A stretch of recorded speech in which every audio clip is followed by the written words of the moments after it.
Salut tout le monde, c'est Erwan Lovray. On se retrouve pour l'après-match de cette troisième journée de la Ligue de BKT avec cette rencontre entre le HAC et le Pau FC. Un score de 1 but partout entre ces deux équipes. Un match assez frustrant quand même ce soir, enfin hier soir pour les Ciel et Marines sur le résultat final. On débriefe ça ensemble. C'est parti.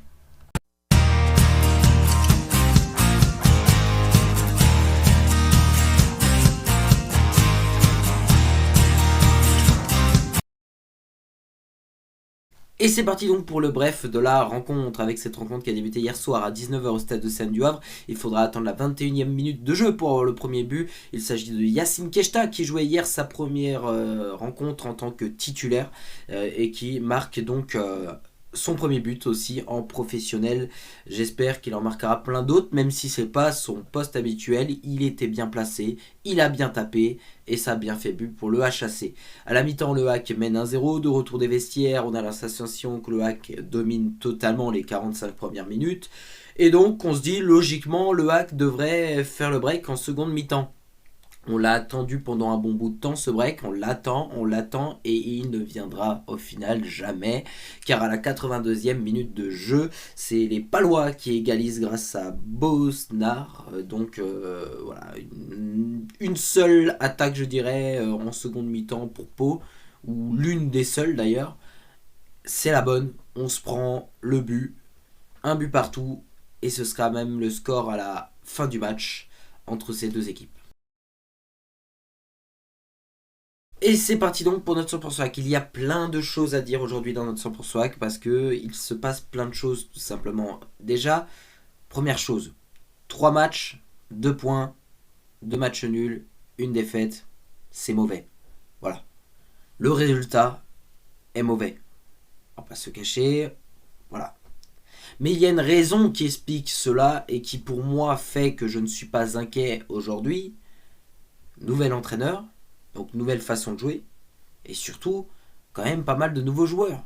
Donc il faut s'adapter aussi à une nouvelle façon de jouer.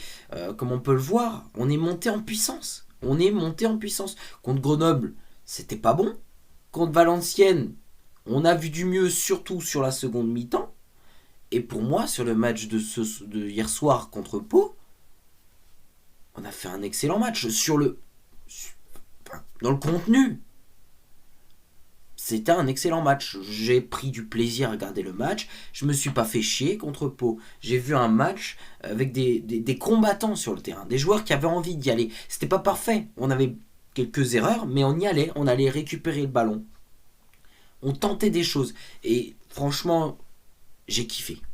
Le hack a réussi à me faire kiffer. Mais on n'a pas gagné. J'étais dégoûté parce que pour moi, on méritait 1000 fois de remporter ce match. 1000 fois.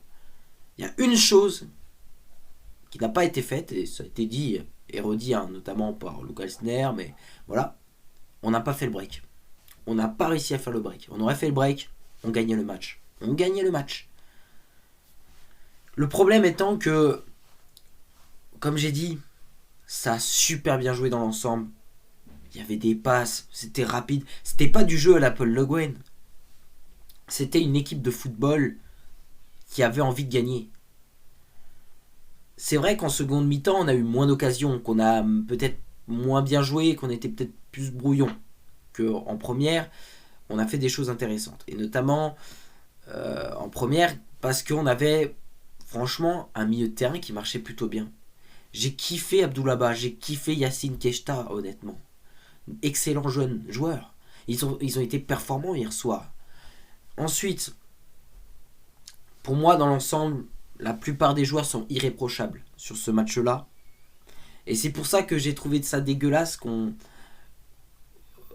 ne gagne pas en fait. Parce que on méritait, pour moi, on méritait de gagner. On a été joueurs, on s'est battu, on n'a pas été récompensé.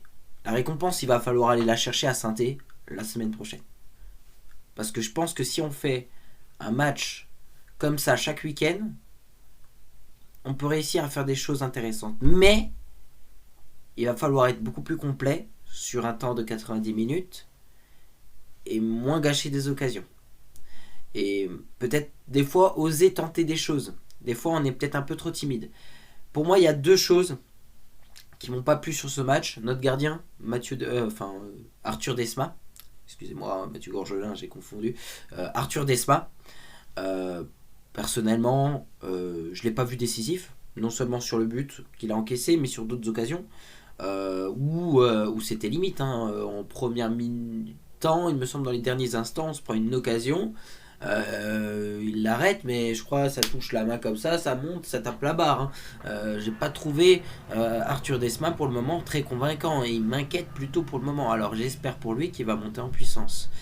Et j'espère aussi pour nous, parce que si on se retrouve dans la situation d'avoir des gardiens qui n'ont pas de niveau, ben c'est compliqué aussi. Deuxième point négatif, et là je veux dire ça fait parler, c'est-à-dire que beaucoup de supporters à vrai l'apprécient, beaucoup de supporters du hack disent eh non, il faut pas le vendre. Je respecte ce que vous voulez dire, mais regardez le match, Jamal Thierry, il n'a pas le niveau. Il n'a pas le niveau. On ne peut pas dire qu'il a le niveau. Regardez, à chaque fois, il est en retard. À chaque fois sur les contacts, il se retrouve par terre, il est trop faible sur les jambes. Je l'apprécie, Jamal Thierry. Il mouille le maillot, il se bat, il a essayé. Voilà, je dis pas qu'il fournit aucun effort. Les efforts, il les fournit. Il a simplement pas le niveau de cette équipe. Il faut bien se mettre ça dans le crâne aujourd'hui. Il n'a pas le niveau pour être dans une équipe potentiellement pour aller vers le haut du championnat. Et c'est pas avec ça qu'on va réussir à gagner des matchs. Parce que si on aurait eu un excellent numéro 9 hier soir, on gagnait 3 ou 4-0. On gagnait 3 ou 4-0. Sur la façon dont on jouait, on gagnait 3 ou 4-0. Ou alors, il y avait un gardien excellent à Pau qui t'aurait arrêté 50 000 frappes. Mais pour moi, on gagnait 3 ou 4-0. Aujourd'hui, Jamal Thierry, voilà, je le respecte. Je dis pas le contraire. Mais il n'a pas le niveau. Et regardez le match. Si vous ne me croyez pas, regardez le match. Regardez le replay, Prime, et fixez-vous le regard sur lui. Vous verrez. Vous aurez la réponse. Par la suite, il y a un troisième joueur à la rigueur qui m'a pas trop plu, c'est l'entrée d'Amir Richardson, qui nous a affaiblis sur la fin du match. On est en fin de match, honnêtement, on a moins bien joué que l'ensemble de tout le match après. En fait, on s'est emmêlé les pinceaux. Amir Richardson, je pense qu'il avait encore l'optique du jeu de Le Guen, c'est-à-dire bim hop, je vais dans l'axe. Catastrophique. Pourquoi tu joues pas sur les ailes ? Pourquoi tu joues pas sur les ailes ? Dans les derniers instants du match, tu vas sur les ailes, tu pousses un maximum. Non, il va ping-bang dans l'axe. Bah ouais, t'allais pas loin en face. Amir Richardson, il nous a pas du tout aidé sur la fin du match. Donc, en gros, pour moi, sur ce match-là, il y a des choses positives qui me rassurent personnellement. Je pense qu'on peut être performant. Bien sûr, on n'a que 2 points en championnat et ça, pour le moment, c'est mauvais. On va pas... Voilà. Mais j'ai vu des choses qui, aujourd'hui, m'ont fait kiffer. Et ça faisait bien longtemps que je n'avais pas autant kiffé de regarder un match du hack. Je le dis clairement. Donc voilà, ce 100% hack, en tout cas, il aura duré très très longtemps. Mais il y avait des choses à dire et c'était important de le dire. Voilà. C'est parti donc pour les résultats de cette 3e journée de la Ligue 2 BKT avec Guingamp qui fait 0-0 contre le Paris FC, victoire de Bastia 3-0 contre Grenoble, le FC Annecy s'incline à la maison dans un duel entre promus face à Laval 1-0, Nîmes s'impose 1-0 contre Rodez, Bordeaux s'impose 1-0 contre Niort, Dijon fait 2-2 contre Caen, Sochaux s'incline à la maison 1-0 contre Amiens, victoire de Metz 2-0 face à Valenciennes. Le dernier match de cette 3e journée de la Ligue de BKT aura lieu demain à 20h45 entre Quevilly-Rouen Métropole et l'AS Saint-Etienne. Et voilà, c'est tout pour cette vidéo. Merci à toutes et à tous de l'avoir suivi. On se retrouve évidemment la semaine prochaine pour un match plutôt palpitant, peut-être potentiellement le premier gros match de cette saison de Ligue de BKT puisque le hack se déplacera à Saint-Etienne.